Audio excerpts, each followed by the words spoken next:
All right, welcome to our work session. This is Tuesday, October 1st. Despite the government shutdown, we're here working. So, does anybody have anything for work session from the board or the staff? I have one thing. Oh, I'm sorry. No. This is not that big of a thing, but something we need to act on or not act on. From Nancy Cochran, and she brought this to our attention some time back. They're moving from 18 board members to 14 at the Mental Health Recovery Services Board. And she says if the county commissioners accept the board's decision, then simply notify them to that effect. If we reject that decision, then we have to notify somebody else, the Ohio Department of Mental Health. So she had talked to us before, and we kind of give her the green light that we didn't have any problems. Anybody have any problem at this time? Right. All right. I'll email her back then and say, fine with us. Yeah. Okay. That's the way I read it. Okay, that's all I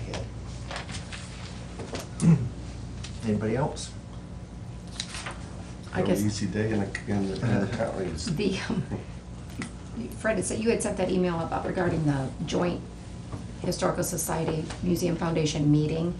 So you're gonna go then as, whenever they get back, you set that up, you'll be the representative from us and then update us on how it goes, is that? Because I didn't reply to it date-wise, because I figured that's how that was happening from what we've talked. Yeah. Way long time ago. At this point,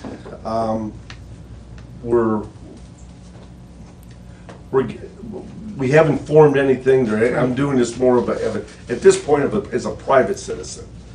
No other commissioners, and then once, but I did ask the prosecutor to be there when we had our first meeting, because there's a list of things of the commissioners, what they can do and not do, and I don't understand the whole thing. Got a whole list of things. So all I'm trying to do is at first we establish the initial meeting and see if the support is there. My recommendation is that there would be 2 members appointed from the foundation, the Historical Foundation, 2 members that would be nominated from the Society, Historical Society, 1 commissioner, now whoever that is, the commissioners would decide that, and then the commissioners would decide, appoint 2 other members. So it would be a 7-member board, 2 and 2 and 3, shall we say it. And so that's, at this meeting is really kind of more to discuss that mechanics and then how the proposal is to fund it. And then at that point, I'll come back to the commissioners, and then this commission will have to decide who they want to set on the board. That's what Yeah, I so figured that's was really kind of how it was where- happening. I just where we wanted to stand. confirm that you weren't expecting a response from us. Yeah, no, it was more just I just was- informative that it's going forward. We just have to see how the whole thing fits together. In my mind, we have 2 groups that I have spoken with independently, and they both have, it's amazing how similar their goals and desires are, but collectively they've had some difficulties. And so I want to try to find the common ground. I spoke with enough people within the community that there's a desire to continue with the foundation. My thought process is united, it is much stronger than what it is individually. What I mean by united, if we could, the Historical Society and the Historical Foundation united, they would be a much stronger organization for the museum. Now, if we can do this and move it forward, and how we're going to come up with the funding as each individual is going to have to contribute a portion of that, how that's all going to be done, that's got to be worked out in this meeting. And I'd rather kind of, let's see how the whole thing fits together before we move any forward, before I'm ready to make a formal proposal to the board. Oh, yeah. All right. Anything from the public for the work session today? Yeah, I have a question. Is there any kind of progress on this Route 53 deal? Yeah, absolutely. where we stand at right now is ODOT has commissioned a study, and they are proposing that they put a cap in this study not to exceed $100,000. Okay. And they have agreed to pick up 50,000 of that, Okay. and have asked the 4 counties, Ottawa, Sandusky, Seneca, and Wyandotte, to pick up the other 50,000. Now, this is approximate, not to exceed. The bid may come in at 80,000, Yeah. which would then lower all of our contribution. I've got a commitment from 2 of the counties, and Seneca County has made a commitment last week. Of that, I've proposed that Seneca County would pick up 25,000 of the 50,000. And of that 25,000, that would be Seneca County's share, that 12,500 would come from the county, 12,500 would come from private donations. And as of to date, I've been able to generate about $8,000 worth of contribution towards the 12,500, and it really barely started the process, so. They hope to, I'm just repeating a lot of things that have already been said. Yeah. They hope to be able to bring the counties into the process, closer into the process sometime around the end of October, 1st of November, where we could narrow in the scope.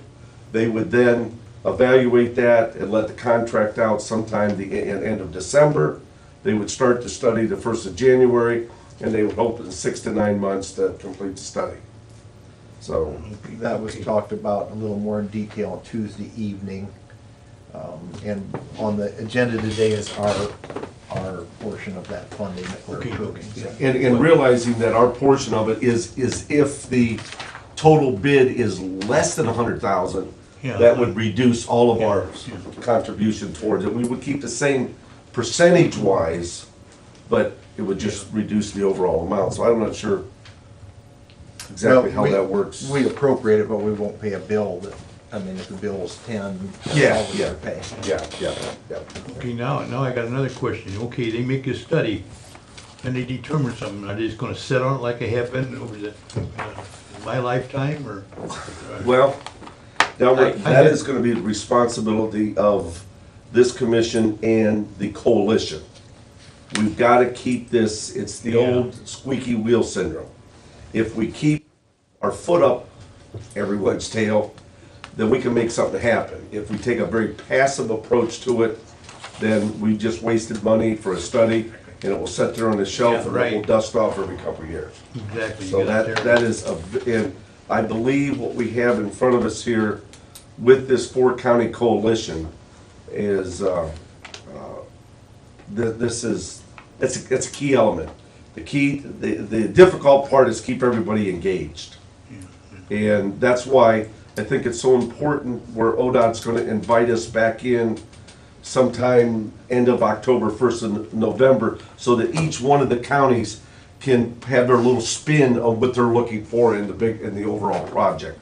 So that everyone's not only gonna have skin in the game, they've got some benefit that's gonna affect their specific county. The reason why I even brought that up again, I have a daughter who lives in Columbus area, and they were up here Friday, and there was some comments made.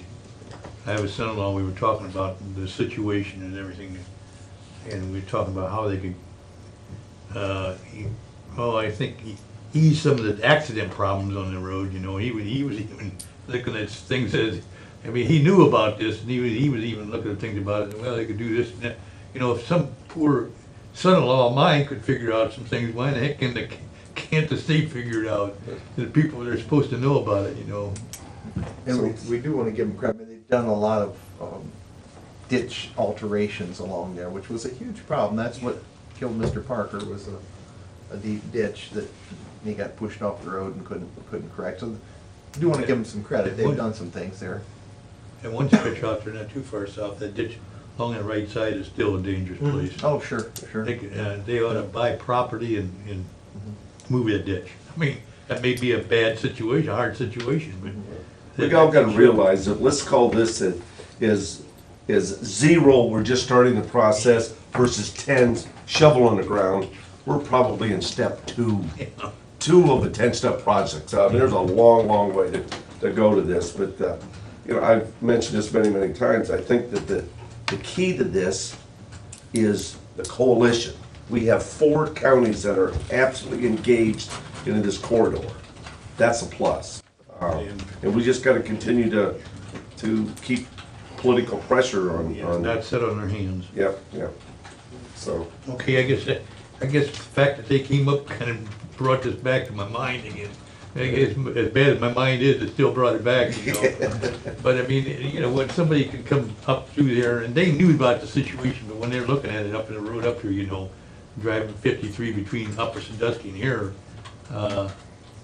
my son-in-law said, well, he said something about, is it that bad north? I said, no, I don't think so, because Route 6 and Route 12 kind of got interchanges there over in Sandusky County.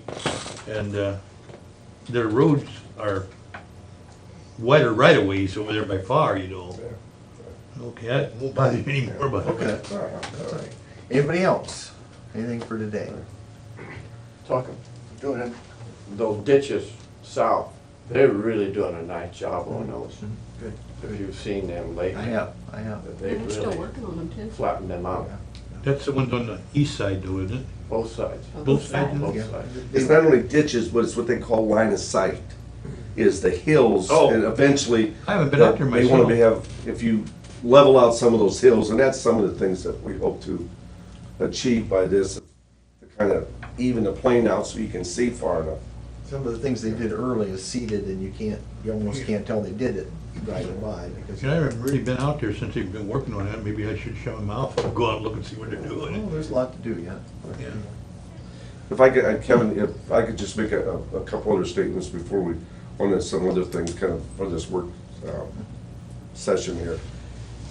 Thursday, they're gonna start on the CSB building. It was gonna start tomorrow, but because is the cranes there today? Anybody notice? Supposed to be there, I think, tomorrow. They're supposed to be starting to work to get the air conditioner shut down and get it disconnected today, and I think the crane's gonna be in tomorrow. That's, Dean come up with a good thought, and Dean, that's our maintenance person here. When they had the crane there, when they take off the condenser or air conditioner, whatever it is, could they put the other one up at the same time? That can't be done because they need to build the steel infrastructure To hold for the it. new unit, and then also, you remember, we agreed to replace the roof, section. under that section, so that when they replace the whole roof, they don't have to, you know, Yeah. move the thing. So long and short of it is, the contractor's gonna remove the murals, patch the blistered spots, and he has a masonry contractor that's gonna meet with me before they do it on what to do on the bottom 3 feet, because I'm still at a loss on how to correctly correct that issue there. Well, I would let Mr. Breidenbaugh do whatever, let the contractor do whatever he feels is, Larry Breidenbaugh's the Yeah, contractor. Let him do what he feels is necessary. Oh, yeah, I just would like to just, from a cursory look, try to understand what he's doing, not that I'm at all an expert in anything in there. I'm very pleased when I heard the masonry contractor he's got, that will settle that, he's very reputable, got a lot of experience, so I feel much more comfortable in that. Now, what he's gonna do, I just think I'd like to know, and I'll report that back to you guys Sure. as to, But it doesn't need to be heard back before it's done, just Yeah, let him yeah, do it. yeah. My Yeah, thought, that's right. kind of what we agreed to Tuesday night. I'm sorry, Kevin. Yes, go ahead. Year and a half, 2 years ago, when I used to come down here, and a specific topic kept on coming up. And it was cemetery. And this came up by the same individual for 3 or 4 times, repetitive. And the former board, which was Sovereign, other, they admitted they couldn't really do anything, but the topic kept on coming up. And finally, I finally decided, well, nobody wants to take any initiative to get anything done. So I contacted Brad Bohr with the Boy Scouts. asked me if that was a project that they would be interested in as an equal. And Brad said, yep, he would talk to the scoutmasters, da-da-da. And then he went and talked to Sauber, and then things started rolling, which I was very happy. And I was the first contributor financially to it. So, then I was very happy this was going on, because this is, you talk about private-public funding, perfect example. But then I read in the newspaper last week, a couple individuals have now blown this way out of proportion, have taken things, the true meaning out of the project. Instead of staying to the grassroots of just repairing and replacing the headstones and bringing it back to the way it was. Now, all of a sudden, specific individuals think that you need to have, beyond what the law says the county is responsible to provide. And reading the article, I really became upset because, number one, two of these individuals worked for the state, basically, or the county. They knew how funding works. You only get so much for your position. They were both school teachers. Anything you wanted besides that was extra, and most likely you couldn't get. And the one individual, especially, her husband was a former commissioner who was well aware of what the minimum requirements were out there, and he did not take care of the property out there as previous commissioners had for several decades. And as I read the article, and I read it 3 or 4 times to make sure I didn't miss anything, and I thought, here was an opportunity, and I'm not picking on you, Fred, but you brought up this Blue Ribbon Committee, and here was your opportunity right then to stop the water from boiling anymore. You could have appointed these 3 individuals right then and there to say, okay, you feel so strongly that you want headstones and you want this and that. You 3 individuals, this is your responsibility. The day that an individual is buried out there, you have 45 days to secure funding for a headstone. You have 45 days to get funding for the headstone and get the headstone set from the day the individual's buried. That is your responsibility, because if it's easy to sit on the sidelines and moan and groan and bitch and complain. But as the favorite term is, if you don't have any skin in the game, if you aren't part of the solution, then if you aren't part of the solution, you don't have anything to say. And throwing money, just say I made a donation, isn't part of the game. You have to be part of the solution, as we all think. So I strongly suggest that you appoint these 3 individuals, Miss Miller, her sister, and... Excuse me, I have several other sisters. You do not know who the other Marietta. one was. Yes, I do. So, No, you don't. okay, and Mr. No, Breitenball. you don't. So, here's your opportunity to appoint these 3 individuals today. Say, you guys feel so strongly about this? This is the commissioners are going to empower you to take care of one single thing at the cemetery. And that is to secure funding for a headstone and have the headstones in place 45 days after a burial of an individual. If you want conformity all across, this is what you are. This is what you're going to have to do. So I strongly suggest that you guys think about that, because you, as a county, and I'm responsible too as a county taxpayer, we're only responsible for a marker. Now, I have the greatest honor and respect for the dead. Any life is important to me, and any life deserves, when their time passes, and we've all gone through death, and it's not to me, it's very emotional. But you got to finally put a stop to a lot of the things going on, and say, all right, if we want to have these things, then these specific and special interest groups or individuals need to take ownership to make sure things happen. And if they don't want to take ownership, then they have no say in what's going on. And that's my 2 cents worth. And so I suggest you contact these three and either you three step up and make a move forward to these three individuals, or ignore the situation. Kevin, it's a done deal. It's a done deal now. Are you? Let's, It's a done deal. Excuse me, let's, right now it's kind of public comment for the board. You know, people want to talk between themselves, they can do that afterwards or before, but if you have any comments for the board, that's what I'd ask for at this time. Thank you for your Yeah. comments and suggestions. Anything else for the board at this You time? guys have a good day. You too. All right, it's 9:50, we've got 10 minutes until our regular session, so we'll just kind of recess until then, we'll shut the recorder off.